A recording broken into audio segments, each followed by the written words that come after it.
সম্মানিত ভিউয়ার্স আসসালামু আলাইকুম। আজকে আমি আপনাদেরকে মরিচ এবং হলুদ অর্থাৎ হলুদ মরিচের যে পাইকারি আপডেট দাম ২০২৬ সালের আজকে হচ্ছে জানুয়ারির ১৮ তারিখ।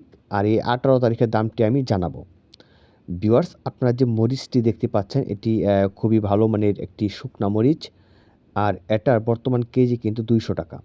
আর এটা হচ্ছে ২২০ টাকা কেজি। তো ভিউয়ার্স আসলেও মরিচের দাম কিন্তু ক্রমাগত বাড়ে। আর এটা হচ্ছে ১৮০ টাকা কেজি। আর এই মরিচগুলো কিন্তু ভাঙ্গিয়ে গুঁড়া হয় বা গুঁড়াগুলো একটু বেশি দামে বিক্রি করা হয়। ভিউয়ার্স আপনারা হলুদ দেখতে পাচ্ছেন, হলুদ হচ্ছে এটা ২৩০ টাকা কেজি। আর এটা দেখতে পাচ্ছেন এটা হচ্ছে ২১০ টাকা কেজি। আর এটার দাম একটু বেশি, এটা হচ্ছে ২৮০ টাকা কেজি।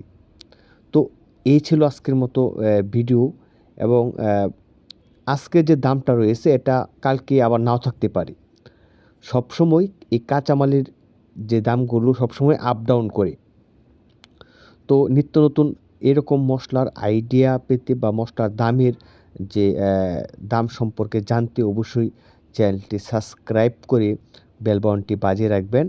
আর ভিউয়ার্স মরিচের গুঁড়া কিন্তু গুঁড়া বিক্রি হয় ২৮০ টাকা কেজি এবং হলুদের গুঁড়া বিক্রি হয় কিন্তু ২৫০ টাকা কেজি পাইকারি।